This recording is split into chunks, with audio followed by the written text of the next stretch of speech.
Financial Survival Network, helping you survive and thrive in the new economy. Go to CarrieLutz.com and sign up for 30 free micro trainings on financial survival. This show is brought to you by Miles Franklin. When it comes to protecting your wealth, there's nothing better than gold and silver. And when it comes to buying gold and silver, there's no better place than Miles Franklin. They've been in business for 22 years, and I'm a customer because when you buy, they ship. Go to milesfranklin.com or call them at 800-822-8080. 1490 WGCH. This is Kerry Lutz. You're listening to the Financial Survival Network. Time for another Triple Lutz report. If you've been listening to me for a while, I think you know that I'm not naive. I understand the way the world works. While I grew up believing in truth, justice, and the American way, over time, it's become very obvious to me that truth and justice have virtually nothing to do with the American way as we know it today. The American way today is get all you can, get it now, and just don't worry about anybody else but yourself. At least that's what we're taught on TV. That's what we see on the news. That's what Wall Street's all about. But I think real Americans, people who believe that the country stood for something, that it meant something to be an American, don't buy into that instant gratification, get rich quick, and just take everything you can get and don't worry about any harm that you do because they probably had it coming anyway, and if it wasn't you, it would be somebody else. So even though I know this, every now and then, I get surprised. And it's obvious the MF Global, the fix was in from the get-go. They stole over $1 billion in customer funds.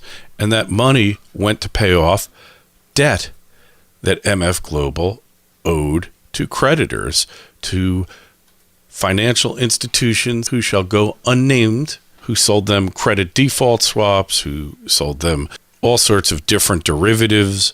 Then MF Global was going down, and they took the collateral. And Corzine had the nerve, John Corzine, former senator from the great state of New Jersey, former governor of New Jersey, former head of Goldman Sachs, he gets up before Congress and he says, I don't know where the $1 billion went. I don't know. I don't know where the money is. Now, on the one hand, yeah, he doesn't know exactly which financial institution grabbed the money to satisfy their debt.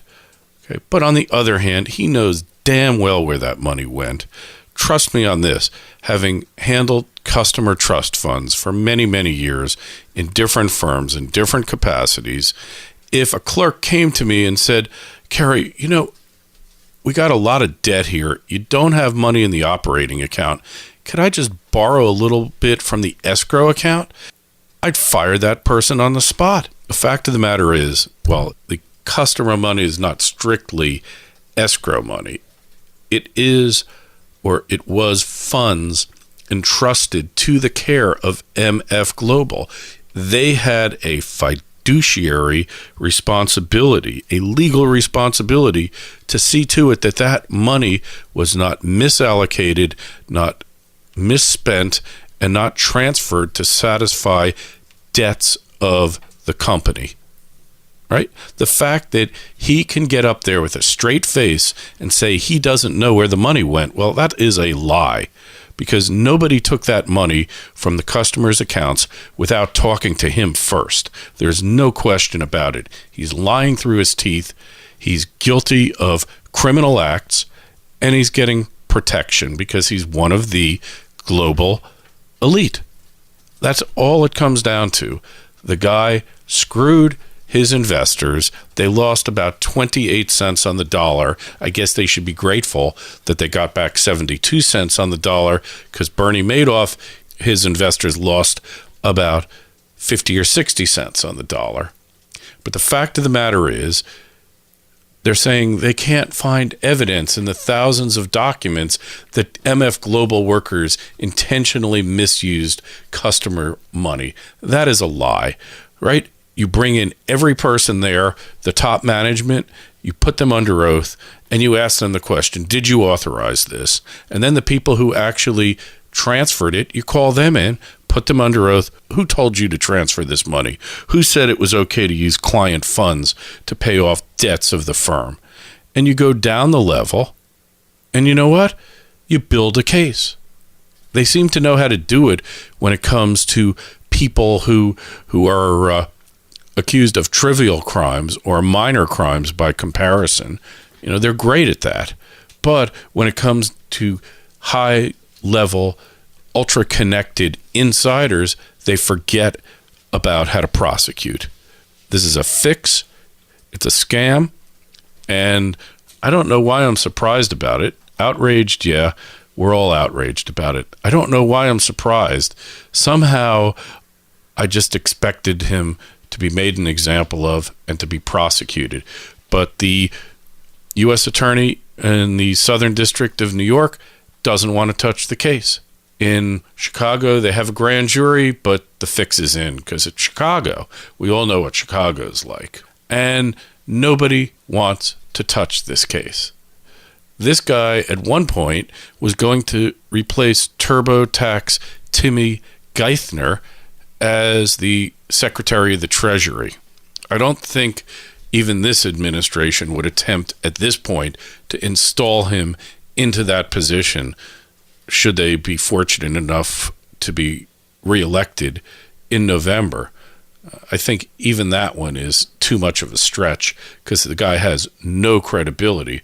But after the whole thing went down, he was seen on Wall Street looking for space in 40 Wall, looking to sublet space. He's already on to his next scam. How this guy has not been locked up yet, it just shows that the fix is in. They go after Martin Armstrong because they think he might have committed bankruptcy fraud. In reality, he exposed the very same thing that MF Global did. He exposed it by other banks almost 20 years ago. He goes to jail. And interestingly enough, the judge in charge of the bankruptcy case was the trustee on the Martin Armstrong bankruptcy case. So I'll let you connect the dots. I'll let you draw the conclusions. This isn't right. It's not going to be addressed. And this will just be chalked up to, oh, that's a shame. But the fact of the matter is, the faith in the system has been fractured, has been shattered. Now, nobody's money, any place, is safe. Not that it was before, but here we know it now. We know the truth that there are no protections for the investor in any level of the financial system. And this is going to lead to its eventual crash. And then when you see obvious manipulations, when you see millions of ounces of gold sold at the click of a mouse, you know something is really, really wrong. When markets routinely manipulated, rigged, and intervened in by the government and their chosen few allies, the system is really stretched to the point of breaking. It's just a matter of time till something comes along and really causes the mother of all crashes. And when history is analyzed, when people go back and they look, they will see that the collapse of MF Global, well, a small step towards the ultimate collapse, was definitely a contributory factor that led to complete loss of faith in the system and complete loss of faith in the government to offer the most fundamental protections for its citizens. As Yaron Brooks says, the government should be protecting individual rights. That means they should be protecting people against having frauds perpetrated upon them by criminals. MF Global criminal enterprise. Maybe it didn't start out that way, although there's a lot of questions about its emergence as a major player on the financial scene. But certainly in those final days, it became nothing less than a criminal enterprise. The only place now where justice is going to be done, if at all, is in the civil court system. And being that the case is in bankruptcy, all the civil cases will have to go through the bankruptcy judge, and don't be surprised to see them being tossed into the garbage along with the criminal prosecution of the heads of MF Global.